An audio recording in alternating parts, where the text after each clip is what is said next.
Gen Z आन्दोलनका कारणले पुरानो सरकार ढलेर अन्तरिम सरकार बनेसँगै अब फागुनको 21 गते चुनाव हुने भएको छ। पहिला चाहिँ निर्वाचनको मिति घोषणा भएपछि हामीले भोटर कार्डको लागि रजिस्ट्रेसन गर्न पाउँथेनौं र यसैलाई मध्यनजर राख्दै सरकारले अध्यादेश मार्फत पुनः कार्तिक 20 गतेसम्मको लागि मतदान नावली संकलन गर्ने भएको छ। र आजको यस भिडियोमा म तपाईहरुलाई अनलाइन मार्फत कसरी भोटर कार्डको लागि रजिस्ट्रेसन गर्न सकिन्छ भनेर सिकाउन गइरहेको छु। हेलो साथीहरु, मेरो नाम हो विजय र तपाईहरुलाई स्वागत छ हाम्रो युट्युब च्यानल टेक साथीमा। अब सबैभन्दा पहिला आफ्नो क्रोम ब्राउजरमा आउनु होला। क्रोम ब्राउजरमा आइसकेपछि भोटर आइडी प्री रजिस्ट्रेसन भनेर सर्च गर्नु भए पनि हुन्छ, इलेक्सन कमिसन भनेर सर्च गर्नु भए पनि हुन्छ र यसको लिंक चाहिँ म तपाईहरुलाई डिस्क्रिप्सन बक्समा राख्दिने छु, त्यहाँबाट डाइरेक्टली ओपन पनि गर्न सक्नुहुन्छ। यस वेबसाइटमा चाहिँ क्लिक गर्नु होला। क्लिक गरिसकेपछि के यस्तो इन्टरफेस देख्न सक्नुहुन्छ। अहिले चाहिँ यहाँ नयाँ दर्ता नामावली अद्यावधिक भनेर देखाएको छ। अब हामीले चाहिँ नयाँ भोटर आइडी कार्ड बनाउन लागेको हो, त्यसैले चाहिँ नयाँ दर्तामा क्लिक गर्नु होला। नयाँ दर्ता भन्नेमा क्लिक गर्नु होला। त्यसपछि चाहिँ तपाईहरुलाई यहाँ मोबाइल नम्बर हाल्नुहोस् भनेर चाहिँ मोबाइल नम्बर हाल्न दिन्छ। आफ्नो मोबाइल नम्बर यहाँ हाल्दिनु होला। म चाहिँ यहाँ हाल्दिन्छु। अब मोबाइल नम्बर हालिसकेपछि नेक्स्ट गर्नु होला। त्यसपछि चाहिँ तपाईहरुको नम्बरमा 4 डिजिटको कोड आउँछ।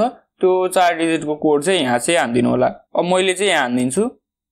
हानिसकेपछि तपाईहरुले के यस्तो इन्टरफेस देख्न सक्नुहुन्छ। अब यहाँ नयाँ दर्ता भनेर लेखिएको छ, यसमा चाहिँ क्लिक गर्नु होला। अब यहाँ क्लिक गरिसकेपछि चाहिँ यहाँ तपाईहरुलाई केही महत्त्वपूर्ण कुराहरु भनिएको छ। यहाँ कसरी भर्ने भन्ने बारेमा चाहिँ तपाईहरुलाई चाहिँ यहाँ चाहिँ केही डिटेलहरु दिएको छ। साथै यहाँ चाहिँ तपाईहरुले अब नेपालीमा चाहिँ यहाँ विभिन्न ठाउँमा आफ्नो नामहरु तथा विभिन्न डिटेल्सहरु नेपालीमा हाल्नुपर्ने हुन्छ र त्यसको लागि यसको युनिकोड हुन्छ। त्यो चाहिँ तपाईहरुले यसमा क्लिक गर्नुभयो भने चाहिँ त्यो देख्न सक्नुहुन्छ।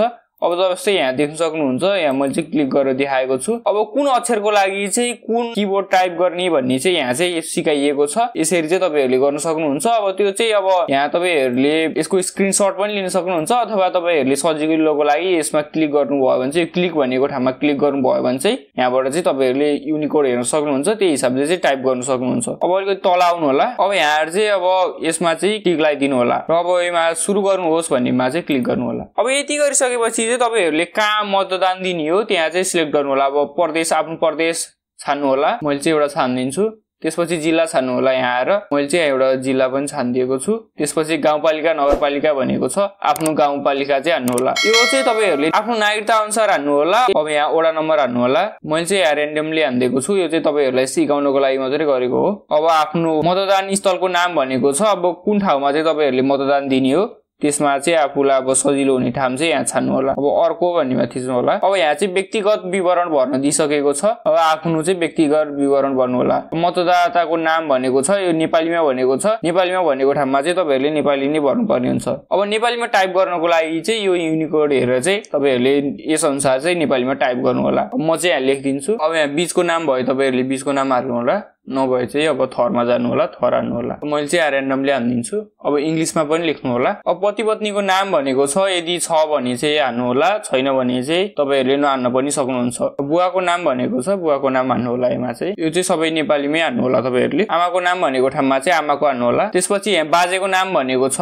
आफ्नो बाजेको नाम चाहिँ यहाँ हाल्नु होला। अब यति भरिसकेपछि तल सार्नु होला। अब लिङ्ग भनेको छ, महिला पुरुष के हो तपाई त्यही अनुसारले हाल्नु होला। अब यहाँ आएर चाहिँ तपाईहरुले मोबाइल नम्बर र इमेल पनि हाल्न सक्नुहुन्छ, नहाल्नु भए पनि हुन्छ, तर मोबाइल नम्बर अथवा इमेल चाहिँ एउटा चाहिँ हाल्नु होला। अब अर्कोमा थिच्नुहोस्। अब यहाँ थिचिसकेपछि चाहिँ अब यहाँ जन्म मिति भनेको छ, यहाँ चाहिँ जन्म मिति हाल्नु होला। जन्म मिति चाहिँ अब यहाँ आएर चाहिँ छान्नु होला। अब जन्म मिति हालिसकेपछि नागरिकता प्रमाणपत्र नम्बर भनेको छ, यहाँ चाहिँ आफ्नो नागरिकता नम्बर हाल्दिनु होला। त्यसपछि चाहिँ राष्ट्रिय परिचय पत्र भनेको छ, यो चाहिँ कम्पलसरी छैन, तपाईहरुले हाल्नु भए पनि हुन्छ, नहाल्नु भए पनि हुन्छ। अब नागरिकता जारी जिल्ला भनेको छ, अब कहाँबाट जारी भएको हो त्यो चाहिँ यहाँ हाल्नु होला। नागरिकताको किसिम भनेको छ, धेरै जसोको चाहिँ वंशज नै हुन्छ, त्यही अनुसारले चाहिँ तपाईहरुले नागरिकतामा हेरेर पनि हाल्न सक्नुहुन्छ। नागरिकताको जारी मिति भनेको छ, जारी मिति हाल्दिनु होला। नागरिकताको विवरण अनुसार जन्मस्थल भनिएको छ। अब यहाँ चाहिँ स्थानीय ठेगाना जस्तै भनेर क्लिक गर्नुभयो भने चाहिँ त्यो पहिला भर्नु भएको चाहिँ सेम आउँछ। अब यहाँ फरक छ भने चाहिँ तपाईहरुले चाहिँ यहाँ म्यानुअली भर्नु होला। अब अलिकति तल सार्नु होला। अब यहाँ स्थायी बसोबासको ठेगाना भनेको छ, यहाँ चाहिँ भनिएको छ यो ठेगानामा मात्र मतदाताले मतदान गर्न पाउने छ भनेको छ। अब यो चाहिँ तपाईहरुले मतदान गर्ने ठाउँ हो। अब यो चाहिँ तपाईहरुको पहिला भरेको सेम छ भने चाहिँ अब यसमा क्लिक गरिदिनु होला।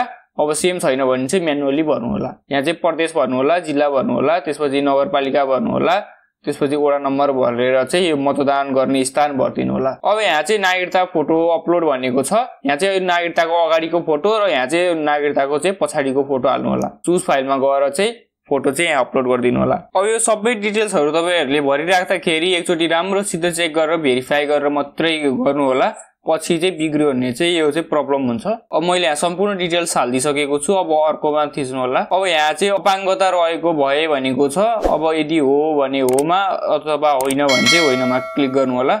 मैले चाहिँ होइनमा क्लिक गर्दै। अब अन्य भनेको छ। अब यहाँ मातृभाषा हाल्नु होला आफ्नो। मैले यहाँ नेपाली लेखिदिएको छु। समूह वर्ग भनेको छ। यसमा चाहिँ आफ्नो अब जाति हाल्नु होला। मैले चाहिँ यहाँ सिलेक्ट गरिदिएको छु। शैक्षिक योग्यता भनेको छ। अब पढे लेखेको भए साक्षर अथवा नभए चाहिँ निरक्षर भनेर चाहिँ क्लिक गर्नु होला। शैक्षिक योग्यतामा सिलेक्ट गर्नु भनेको छ।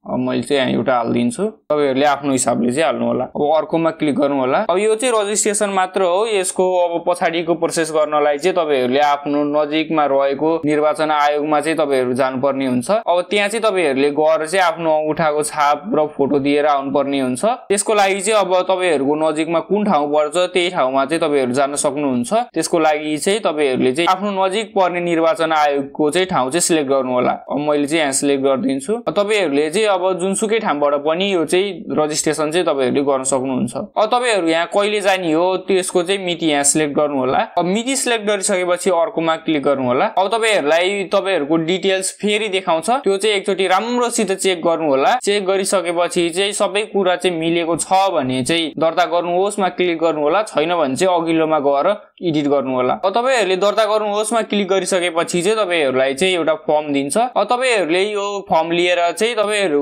नजिकमा रहेको निर्वाचन आयोगमा चाहिँ जानु होला। गएर चाहिँ त्यहाँ गएर चाहिँ आफ्नो बायोमेट्रिक दिएर आउनु होला। त्यसपछि चाहिँ सक्सेसफुली चाहिँ तपाईहरुको नाम चाहिँ मतदाता नामावलीमा चाहिँ रजिस्टर हुन्छ। अब त्यहाँ जाँदा लानुपर्ने कुराहरु चाहिँ के हो त्यसको बारेमा कुरा गरौँ। त्यहाँ जाँदा चाहिँ तपाईहरुले लानुपर्ने भनेको चाहिँ यहाँ देख्न सक्नुहुन्छ। प्रणालीमा व्यक्तिगत विवरण प्रविष्ट गरे पश्चात प्राप्त हुने 9 अंकको आवेदन नम्बर सहितको फारम। तपाईहरुले त्यो अवश्यमा क्लिक गरेपछि 9 अंकको चाहिँ आवेदन फर्म पाउनुहुन्छ। त्यसलाई चाहिँ प्रिन्ट गराएर चाहिँ तपाईहरुले चाहिँ लानु होला।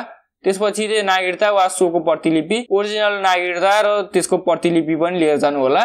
त्यसपछि बसाइसराई गरेको खण्डमा चाहिँ बसाइसराईको ओरिजिनल पेपर र त्यसको प्रतिलिपि लिएर जानु होला। यदि तपाईहरुले बसाइसराई गर्नु भएको छैन भने चाहिँ तपाईहरुलाई चाहिँ यो चाहिँ अनिवार्य हुँदैन। यदि बसाइसराई गर्नु भएको छ भने चाहिँ यो चाहिँ अनिवार्य रहेको छ। अनि विवाह दर्ता प्रमाणपत्र र सोको प्रतिलिपि। यदि तपाईहरु विवाहित महिला हो भने चाहिँ तपाईहरुले चाहिँ विवाह दर्ताको चाहिँ प्रमाणपत्र चाहिँ तपाईहरुले लानु पर्यो। यसरी चाहिँ तपाईहरुले भोटर कार्डको चाहिँ रजिस्ट्रेसन गर्न सक्नुहुन्छ। यदि तपाईहरु भोटर आइडी कार्ड बनाउनको लागि इलिजिबल हुनुहुन्छ भने चाहिँ तपाईहरु चाहिँ बिना कुनै बहाना बनाई, बिना कुनै अल्छी गरी चाहिँ यो बनाएर चाहिँ तपाईहरुले चाहिँ भोट हाल्नु होला। किनभने भोट हाल्नु भनेको चाहिँ हाम्रो अधिकार हो र कर्तव्य पनि हो। तपाईहरुको एक भोटले पनि यो देशमा कस्तो नेतृत्व आउँछ भन्नेमा धेरै फरक पर्छ। त्यसै कारणले गर्दाखेरि चाहिँ भोट चाहिँ अवश्य नै तपाईहरुले चाहिँ हाल्नुपर्ने हुन्छ। हस्, यसरी नै थियो तपाईहरुले भोटर कार्डको अनलाइन रजिस्ट्रेसन गर्ने तरिका। आशा गर्छु कि तपाईहरुलाई भिडियो केही न केही हेल्पफुल भयो होला भनेर। हेल्पफुल भएको भए लाइक गरिदिनु होला। के प्रतिक्रिया भए कमेन्ट गर्नु होला। साथीहरुले पनि यसै जानुन् भन्न चाहनुहुन्छ भने शेयर गर्नु होला